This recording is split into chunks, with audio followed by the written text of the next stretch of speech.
Welcome to another edition of the E-Spot with Camille.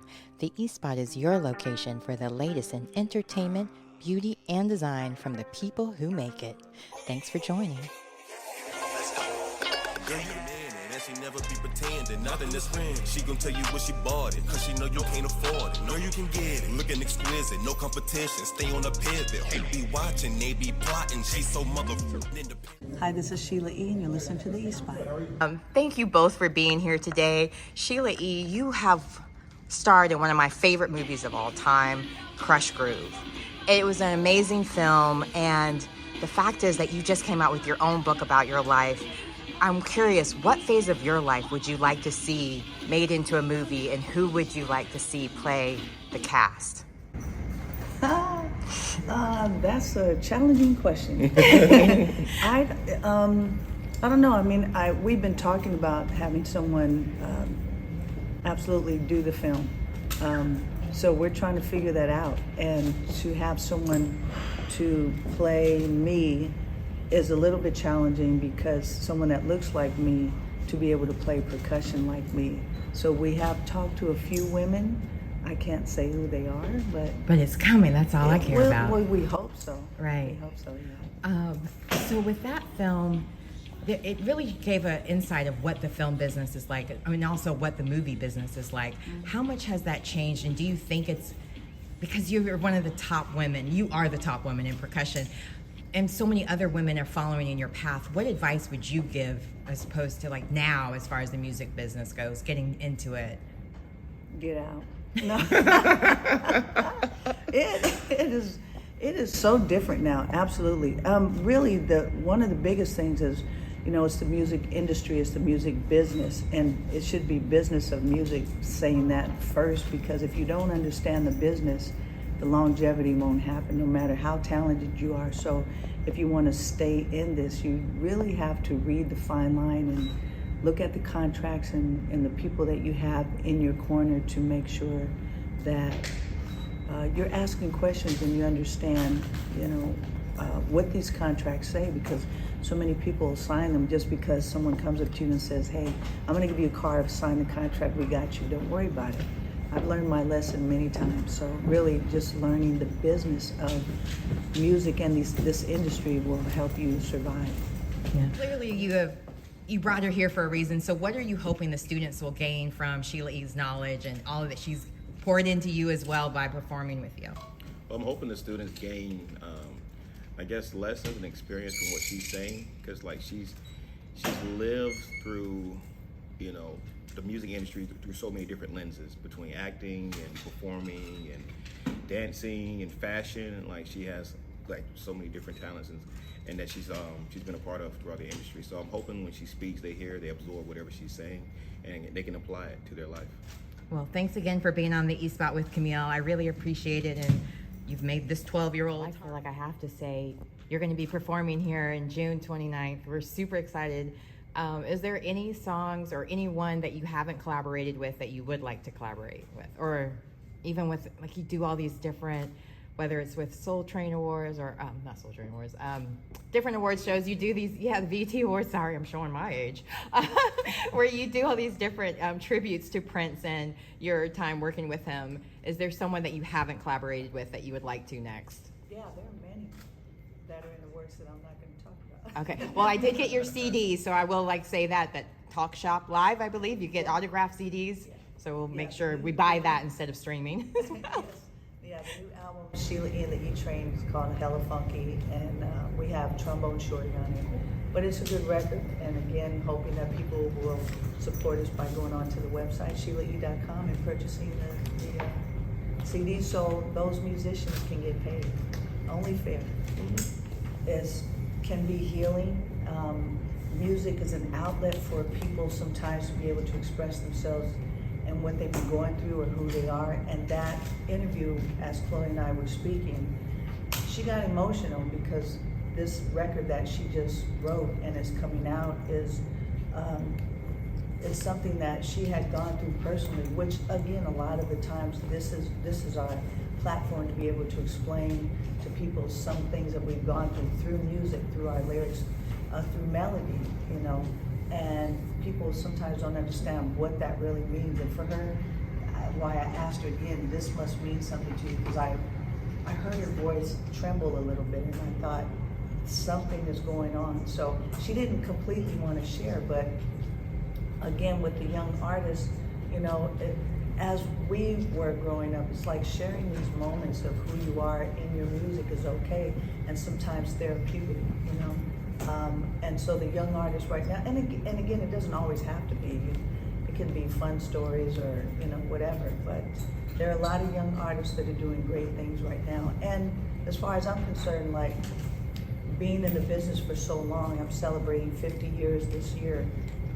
That we're waiting for the younger artists and musicians to be able to change what's happening now, because I don't agree with the way the industry has changed things for the worse for musicians, as far as what we are owed and do for us to be compensated for the work that we do is insanely wrong, which I'll discuss maybe in the thing, but streaming is the worst thing that could have ever happened to us.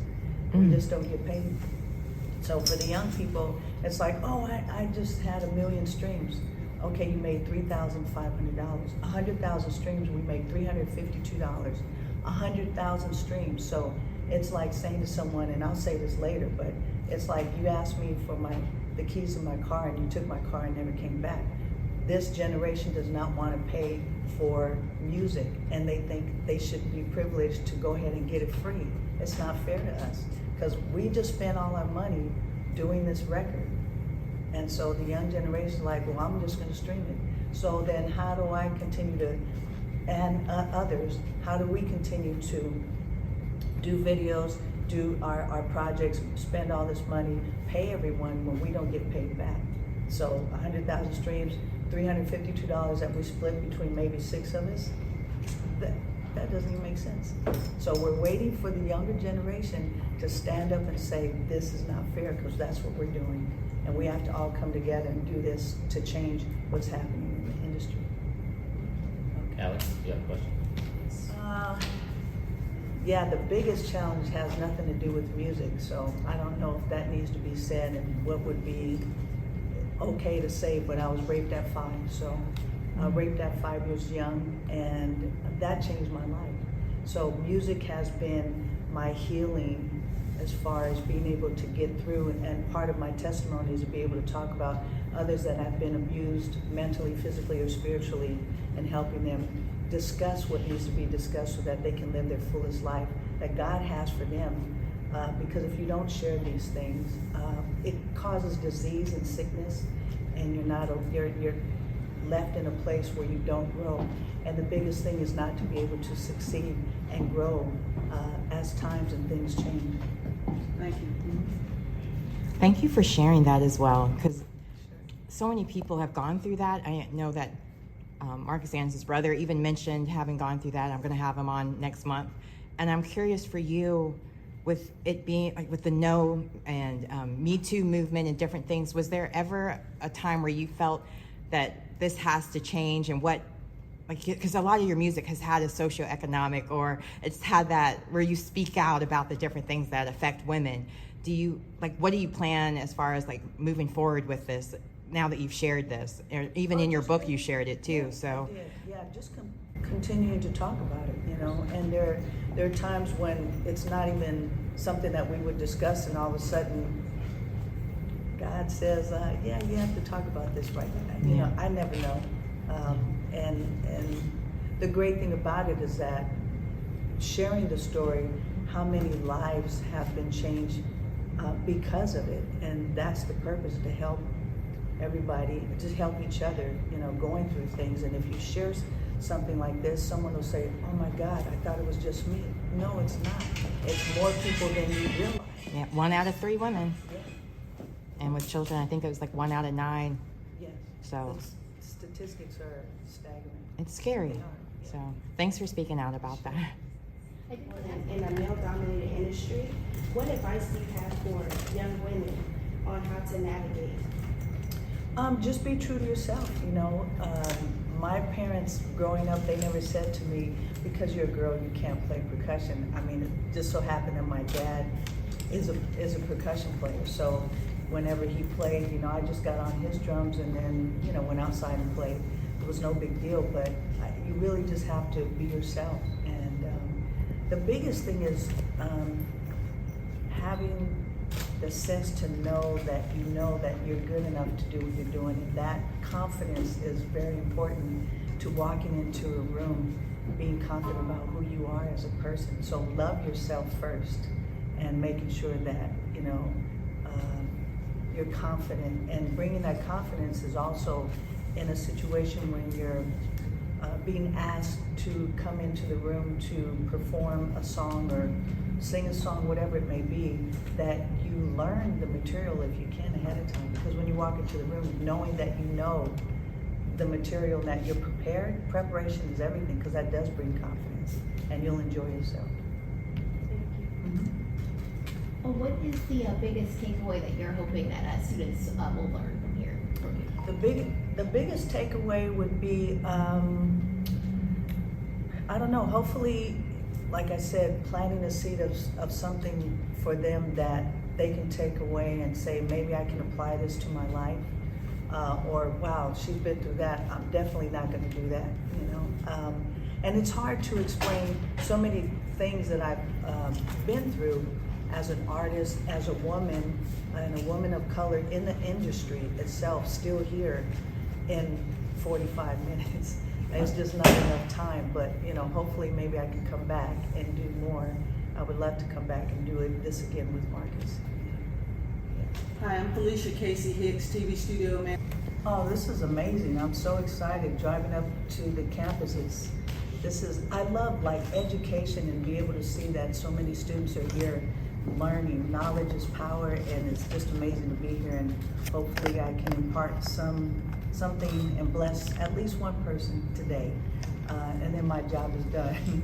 But this is very exciting, and I'm so happy that Marcus has invited me to be here, because we've talked about me doing some things with him, and I love what he's doing for the young people, because we have the same heart to be able to feed the young people the knowledge or the experience that we have been through, and hoping that some of the things that we've gone through, they might not have to go through.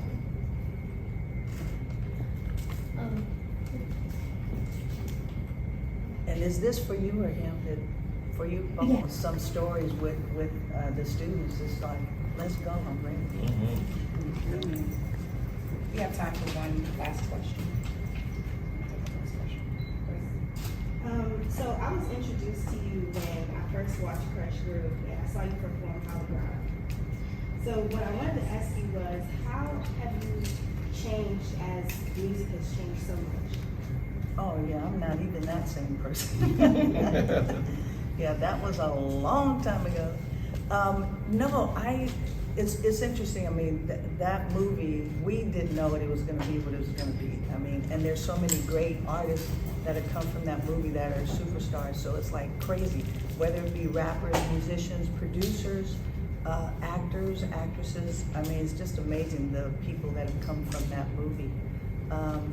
But yeah, definitely different. I mean, I'm glad, because I enjoy change. I love and I welcome change. And if I didn't change, I'd be stuck in that. It would be kind of not good.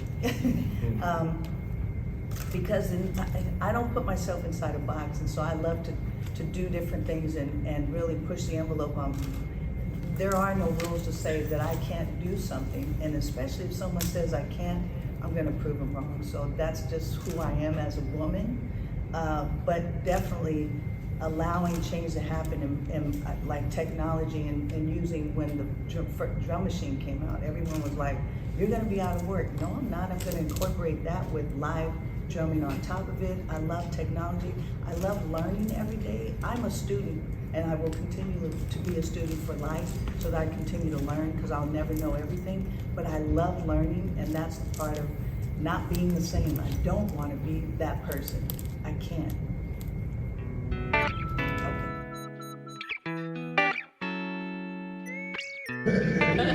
And you got me to the top of the Eiffel Tower, so thank you, appreciate that. Well, I'm gonna jump right on into it, and you know, this month is Women's History Month, And when we talked about bringing people in, you were at the top of my list of getting people in. But you have such an interesting story that I've always been curious, how did you get your start? And I've seen like interviews, but how did you get your start into like even just playing music? My dad, Pete Escobedo, I have to say, the legendary Pete Escobedo. My dad is an amazing, he's an amazing percussionist and still performing. But my dad practiced around the house every day too. He had his congas, bongos, and sometimes timbales. And I learned really by just watching my dad. I didn't realize it because I love music, and it's like we never officially watched TV all the time during those days. It was always about music in the house every day, constantly, all day. And then they would have jam sessions, and periodically my dad's bands, there were different bands, they would come and practice, rehearse in the living room. No, I try to take care of myself. I really do. I do the best that I can.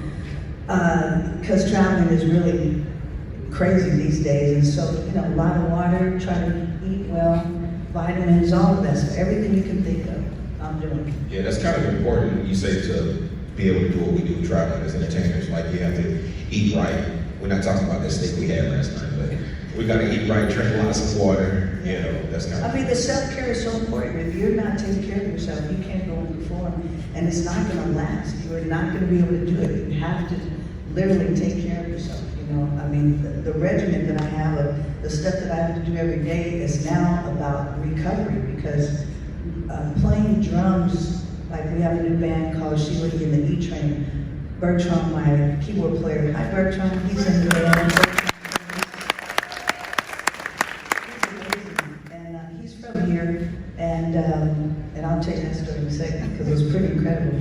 But yeah, it's hard to be able to play drums, and we were doing like 6 shows in 3 days, and then 1 day off, and then that was a travel day, so it's not a real day. You're playing, I love your outfit on the Sign of the Times concert, video, and you just always pushed the mark when it came to like wearing things and being comfortable and just rocking it out.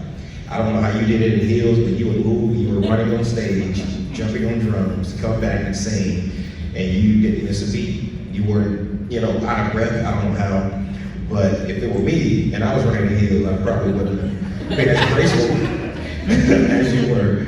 But like, where did you get your sense of fashion from, and how important is fashion when it comes to like what we do and our brand and identity?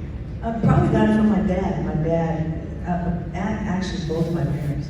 Growing up and raised in Oakland, California, it was a vibe of, suede pants, bell bottoms, platforms. My parents, they wore all that, and they're just, I love the way that they dress. And my dad, he's just incredible. He's always like 100% dressed, suit and tie. He irons his pajamas before he goes to bed. Like, he's like that. He combs his hair like he's going out. Right, Bertram? I mean, he's like clean. His closet looks like Nordstrom. It's color coordinated. And so then I learned all that from my dad. Yeah. Nice.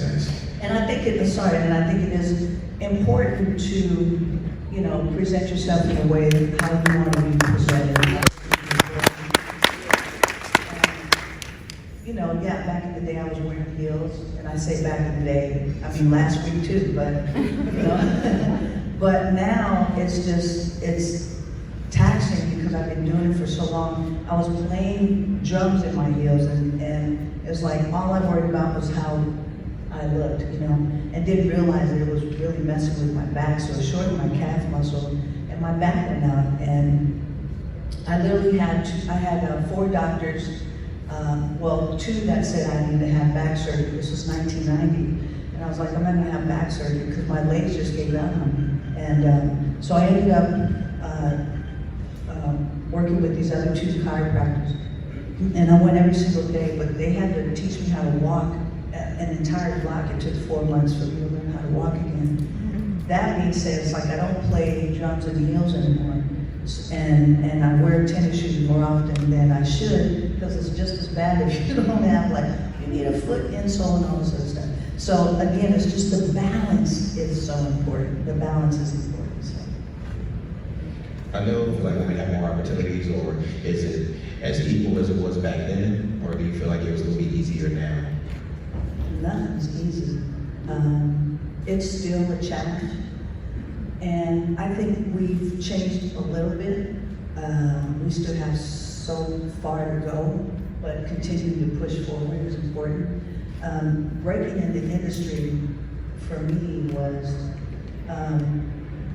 playing with my dad. I met a lot of people, so it was, then word of mouth with, oh, there's this girl percussion player, it's Pete's daughter.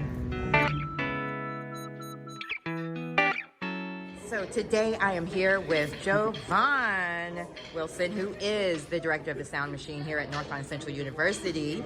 So tell me, how excited are you that you get to have your wonderful Sound Machine perform for the one and only Queen of Percussion, Sheila E? Definitely an exciting experience. We're always very, very excited to go ahead and perform with top-class, world-class artists like Sheila E. So very excited. All the students are excited as well. Yes, so a little birdie told me that you guys are performing Glamorous Life. So, how excited are you to be able to perform that in front of Sheila E? Do you feel any pressure? Do you know you're going to kill it because this is the Sound Machine and Eagle Pride amplified all day long? Eagle Pride amplified all day long. We're never scared. It's okay. That's what I'm talking about. So, again, how long did it take you guys to prepare for the Sheila E? Or did you guys already have Glamorous Life as one of the songs you normally prepare? It didn't take us long, about 2 weeks. That's all. Wow. Just about 2 weeks. When you're good, you don't have to get ready. You stay ready. Stay ready, of course, most definitely.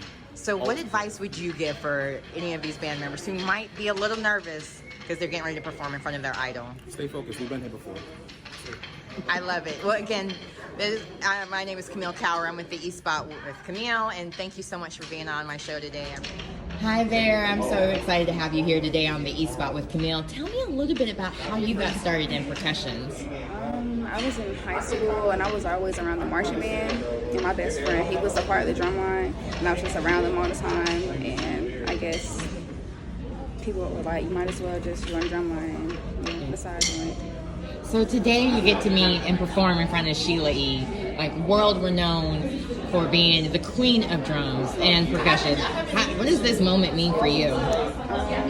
Growing up, I watched a lot of like Soul Train reruns and stuff, and like I saw her up there a lot, Soul Train Awards, and I was like, wow, like I didn't know she was coming here, but when I found out, like that's pretty cool. Like I didn't know. Cool that she's coming to your school too, so you don't have to travel or anything. Right, to meet her. So wow, we get to perform. Yeah. So what are you performing today for Sheila E? We're playing our fight song, and then we're playing what's the song by her? Love Bizarre? No, not Love Bizarre, but Glamorous Life? That song, yeah. I can't wait. Well, congratulations. Excited. When do you graduate? Next year, 2024.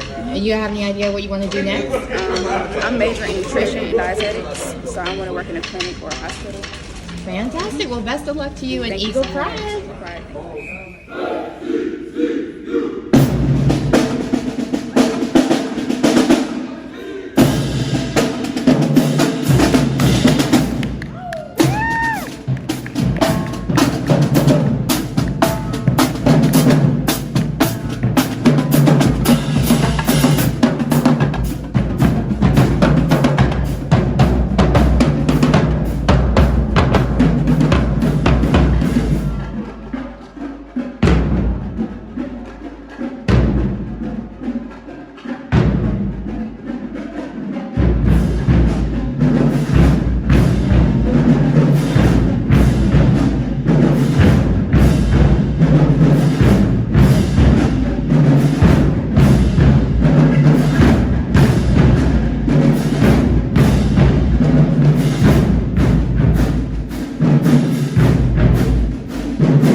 Where's birthday girl with the sticks?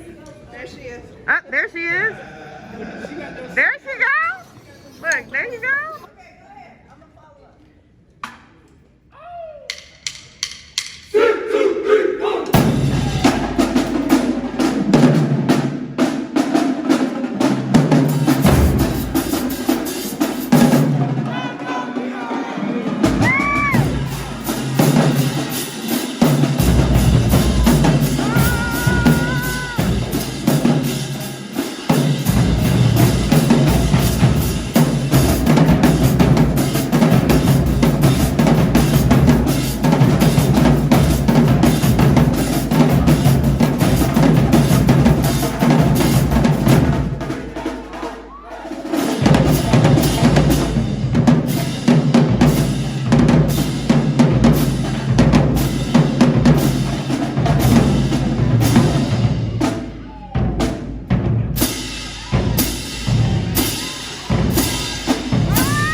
Now she be whipping, ain't no more on granny couch. Fashion over, got that air looking different. Make me wanna put her all in my mentions. Feeling like she was sent from above. Got me asking the Lord for forgiveness.